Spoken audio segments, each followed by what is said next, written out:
தெய்வானை திருமணம் எப்போது நிகழ்ந்தது? சூரசம்ஹாரத்திற்கு பிறகு நடைபெற்றது அல்லவா? அந்த சூரசம்ஹாரத்தையும் இந்த திருப்பரங்குன்றத்தை பற்றிய விஷயத்திலேயே சொல்லியிருக்கிறார் நக்கீரர். குகை என்பது யாரை சேர்ந்தது? குகைக்குள் இருப்பவன் குகனாகிய முருகன். அதன் பொருள் மனக்குகையில், பக்தர்களின் மனக்குகையில் வசிப்பவன் குகனாகிய முருகன். அந்த முருகனை நினைத்து அப்பொழுது இந்த அறுபடை வீடுகளை ஆற்றுப்படுத்தும்படியாக இந்த நூலை ஏற்றினார் என்று சொல்வார்கள். மிகச்சிறந்த நல்ல புகழை பெற்றிருக்கக்கூடிய செவ்வேல் சேய் தன் வேல் மூலமாக, சிவந்த நிறமுடைய வேலின் மூலமாக சிவந்த நிறமுடைய சேயோன் என்று சொல்லக்கூடிய முருகப்பெருமான் மிகச்சிறந்த அந்த புகழினை பெற்றார்.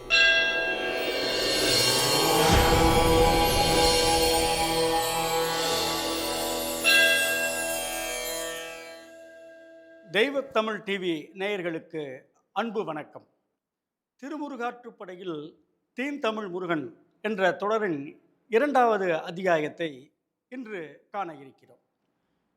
நக்கீரர் திருமுருகாற்றுப்படையை தெய்வானை திருமணம் நடைபெற்ற திருப்பரங்குன்றத்திலிருந்து மங்களகரமான தொடக்கமாக தொடங்கியிருந்தார் என்பதை பார்த்தோம். அதே திருப்பரங்குன்றத்தில் என்ன சொல்லியிருக்கிறது என்பதை இன்று காண இருக்கிறோம். தெய்வானை திருமணம் எப்போது நிகழ்ந்தது? சூரசம்ஹாரத்திற்கு பிறகு நடைபெற்றது அல்லவா? அந்த சூரசம்ஹாரத்தையும் இந்த திருப்பரங்குன்றத்தை பற்றிய விஷயத்திலேயே சொல்லியிருக்கிறார் நக்கீரர். என்ன சொல்லியிருக்கிறார்? திருமுருகாற்றுப்படையின் 45 மற்றும் 46வது வரிகள் அதனை சொல்கின்றன. பார் முதிர் பனிக்கடல் கலங்க உள்புக்கு சூர் முதல் தடிந்த சுடர் இலை நெடுவேல் என்று மிக அழகாக 2 வரிகளில் சொல்கிறார். பார் முதிர் என்று சொன்னால் பாறைகள், முதிர் என்றால் தொன்மையான படமையான பாறைகள் இறுகி போய் கிடக்கக்கூடிய, பனி உறைந்திருக்கக்கூடிய, கடலுக்கு உள்ளே புகுந்து சூர் முதல் தடிந்த என்று சொன்னால் சூரபத்மனை, சூரனாக இருக்கக்கூடிய அந்த சூரபத்மனை தடிந்த என்று சொன்னால் தண்டித்த, அடித்த சுடர் இலை நெடுவேல். சுடர் என்றால் பிரகாசிக்கக்கூடிய, இலை போல் இருக்கக்கூடியது நெடுவேல். இதனுடைய உட்பொருள் என்ன என்று பார்த்தால், அந்த சுடர் என்று சொன்னால், அக்னி என்று சொன்னால் இலை போல் கீழே பருத்திருக்கும், மேலே கூர்மையாக இருக்கும். அறிவானது அதன் அஸ்திவாரம் பலமாக இருக்க வேண்டும், அதனுடைய நுனியானது கூர்மையாக இருக்க வேண்டும். அதன் மூலம் சூர் என்று சொல்லக்கூடியது அறியாமை ஆகிய இருளை வென்று நாம் ஞானம் பெறுவதற்கு உதவுவது அந்த ஞான சக்தியாகிய வேல். அதைத்தான் இங்கே அந்த சூரபத்மனை கொன்ற நிகழ்வின் மூலமாக நமக்கு எடுத்துரைக்கிறார் நக்கீரர். எவ்வாறு சூரபத்மனை கொன்றார் என்பதற்கு வேலும் சில வரிகள் வருகின்றன. அதற்கு முன்பு திருமுருகாற்றுப்படை எவ்வாறு பிறந்தது, கவி பிறந்த கதை எவ்வாறு என்பதை கீவா ஜெகநாதன் அவர்கள் மிக அருமையாக திருமுருகாற்றுப்படை விளக்கத்திலே கொடுத்திருக்கிறார். அதிலே என்ன கூறியிருக்கிறது என்பதை பார்ப்போம். தமிழ் தெரிந்த காரணத்தினால் தலைக்கணம் பெற்று சிவபெருமானிடமே நெற்றிக்கண் திறப்பினும் குற்றம் குற்றமே என்று வாதிட்டார் பொருள் புரியாமல் நக்கீரர். அதற்கு தண்டனையாக உடலெல்லாம் தொழுநோய் வரப்பெற்றார். அது தீர வேண்டுமென்றால் கைலாய மலைக்கு வர வேண்டும் என்று இறைவன் சிவபெருமானாலேயே கட்டளையிடப்பட்டார் நக்கீரர். அதற்காக அவர் கைலாயம் நோக்கி செல்லும் பொழுது வழியிலே ஒரு ஆற்றங்கரையில் அமர்ந்து அவர் சிவலிங்கத்தை பூஜை செய்து கொண்டிருக்கிறார். அப்பொழுது பக்கத்திலே இருக்கக்கூடிய ஒரு மரத்திலிருந்து ஒரு இலை கீழே விழுந்து அந்த ஆற்றிலே விழுகிறது. அதிலே பாதி இலை அந்த நீருக்குள்ளும் மீதி இலை கரையிலுமாக இருக்கிறது. அதிலே அந்த தண்ணீரில் விழுந்த அந்த பாதி இலை மீனாகவும், கரையில் இருக்கக்கூடிய மறு பாதி இலையானது பறவையாகவும் மாறி ஒன்றை ஒன்று இழுக்கிறது. இதை பார்த்து என்ன இது விந்தை என்று நினைத்தாராம் நக்கீரர். சிவபூஜையிலே தியானம் குலையக்கூடாது என்பது ஒரு மரபு. ஆனால் அதை மீறிய குற்றத்திற்காக அப்பொழுது அந்த பக்கம் சுற்றி கொண்டிருந்தது ஒரு பூதம், அரக்கன் என்றும் சொல்வார்கள். அது 999 பேரை பலி கொடுப்பதற்காக பிடித்து வைத்து இருந்தது ஒரு மலையிலே பக்கத்திலே ஒரு குகைக்குள். 1000வது நபராக கிடைத்தவர் இந்த நக்கீரர் என்று அவரை தூக்கி கொண்டு அந்த குகையிலே போய் போட்டது அந்த பூதம். அப்பொழுது மற்ற 999 பேரும் அவர்களெல்லாம் புலவர்கள், அறிஞர்கள் அழுதார்களாம். அடப்பாவி, நீ வந்தியே, இதுவரைக்கும் 1000ஆவதால் கிடைக்க மாட்டோம், நம்ம அது வரைக்கும் உயிர் வாழ்வோம்னு நினச்சேன், வந்துட்ட இப்போ எங்கள் உயிரெல்லாம் போகுது, உன் உயிரும் போகுது என்று அழுதாகலாம். அப்பொழுது என்ன செய்வது என்று திகைத்த அந்த நக்கீரர் குகை என்பது யாரை சேர்ந்தது? குகைக்குள் இருப்பவன் குகனாகிய முருகன். அதன் பொருள் மனக்குகையில், பக்தர்களின் மனக்குகையில் வசிப்பவன் குகனாகிய முருகன். அந்த முருகனை நினைத்து அப்பொழுது அந்த அறுபடை வீடுகளை ஆற்றுப்படுத்தும்படியாக இந்த நூலை ஏற்றினார் என்று சொல்வார்கள். அதை பாடிய உடனேயே முருகப்பெருமான் வந்து அந்த பூதம் என்று சொல்லக்கூடிய அந்த அரக்கனை கொன்று அந்த 1000 பேரையும் காப்பாற்றினார் என்று சொல்வார்கள். இதை அருணகிரிநாதர் திருப்புகழிலும் குறிப்பிட்டிருக்கிறார். சரி, இப்பொழுது மீண்டும் சூரசம்ஹாரத்துக்கு வருவோம். திருமுருகாற்றுப்படையில் சூரசம்ஹாரத்தை பற்றி என்ன வரிகள் சொல்லுகின்றன?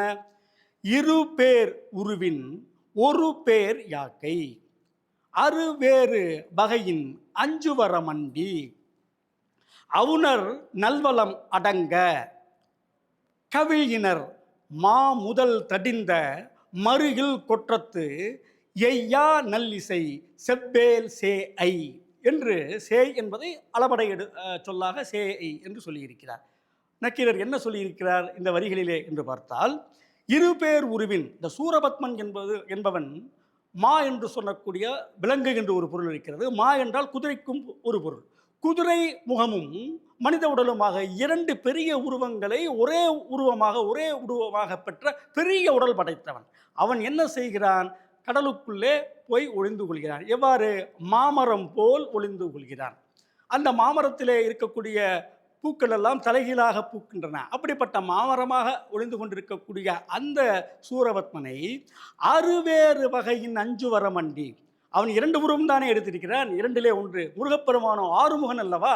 ஆக 6 வேறு தோற்றங்களை காட்டி அவனை அச்சுறுத்தி அவனை நெருங்கி அவுணர் நல்வளமடங்க என்று சொன்னால் சூரபத்மனை மட்டுமல்ல, எல்லா விதமான அரக்கர்களையும், எல்லா விதமான தீயவர்களையும், எல்லா விதமான தீமைகளையும் அழிக்கும் வகையிலே அழித்து அந்த சூரபத்மனை அழிப்பதன் மூலம் அந்த அவர்களுடைய கொட்டம் இருக்கிறது அல்லவா, அந்த கொட்டத்தை அடக்கியவர் முருகப்பெருமான். அவர் மா முதல் தடிந்த என்று சொன்னால் மாமனாக இருக்கக்கூடிய அந்த சூரபத்மனை என்று பொருள். மருகில் கொற்றத்து என்று சொன்னால், கொற்றம் என்றால் வெற்றி, மறு என்று சொன்னால் கரை, குற்றம் குறை எதுவும் இல்ல, குற்றமில்லாத வெற்றி. அது மட்டுமல்ல, எய்யா நல்லிசை, முடியாத ஒரு மிகச்சிறந்த நல்ல இசை என்றால் புகழ், மிகச்சிறந்த நல்ல புகழை பெற்றிருக்கக்கூடிய செவ்வேல் சேய், தன் வேல் மூலமாக, சிவந்த நிறமுடைய வேலின் மூலமாக சிவந்த நிறமுடைய சேயோன் என்று சொல்லக்கூடிய முருகப்பெருமான் மிகச்சிறந்த அந்த புகழினை பெற்றார் என்று சொல்கிறார். சரி, இந்த திருப்புறம் குன்றத்தை பற்றி சொல்லக்கூடிய இந்த இடத்திலேயே இந்த முருகப்பெருமான் முக்தி தரக்கூடியவன், அதை சொல்வதற்காகத்தான் இந்த திருமுருகாற்றுப்படையை நான் இயற்றியிருக்கிறேன் என்பதையும் நக்கீரர் பதிவு செய்திருக்கிறார். அதற்கான வரிகள் யாவை என்று பார்த்தால், சேவடி படரும் செம்மல் உள்ளமொடு நலம் புரி கொள்கை புலம் பிரிந்து உரையும் செலவுநீ நயந்தனை ஆயின் பலவுடன் நன்னார் நெஞ்சத்து இன் நசை வாய்ப்ப இன்னே பெருதி நீ உன்னிய வினையே என்கிறார்.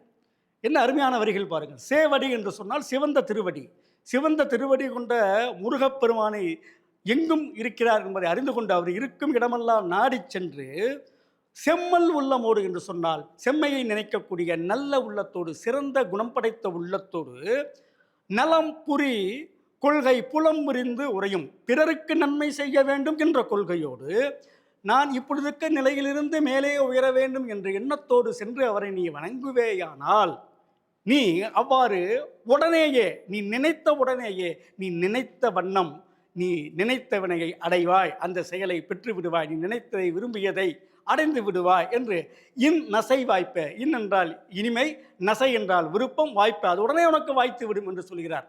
இந்த புலம்பெயர்ந்து என்பதற்கு இப்பொழுது இருக்கும் நிலையை விட்டு அடுத்த நிலை என்று சொல்லும்போது நாம் இக வாழ்விலே உயர்தல் என்று ஒரு பொருள் இருக்கிறது. மற்றொரு பொருள், இப்பொழுது இருக்கக்கூடிய இந்த நிலையாகிய பிறவி எடுக்கக்கூடிய இந்த நிலையிலிருந்து பிறவா பெருநிலையாகிய முக்தியை பெற வேண்டும் என்று விரும்பினால் அதுவும் கிடைக்கும். முருகனை வணங்கினால் இகலோகத்திலே எல்லா விதமான இன்பங்களும் வளங்களும் கிடைப்பதோடு பரலோகத்திலே இருக்கக்கூடிய அந்த பெருமையான செல்வமும் கிடைத்துவிடும், உடனே கிடைக்கும். அதற்கு உத்தரவாதம் இறைவனுடைய முருகப்பெருமானுடைய திருவடி என்பதை இங்கே பதிவு செய்திருக்கிறார் நக்கீரர். அடுத்ததாக அவர் என்னென்ன சொல்லியிருக்கிறார் என்பதை அடுத்தடுத்த அத்தியாயங்களிலே பார்ப்போம். அதுவரை உங்களிடம் நன்றி கூறி விடைபெறுவது உங்களது அன்புக்கினிய பத்மன். நன்றி, வணக்கம்.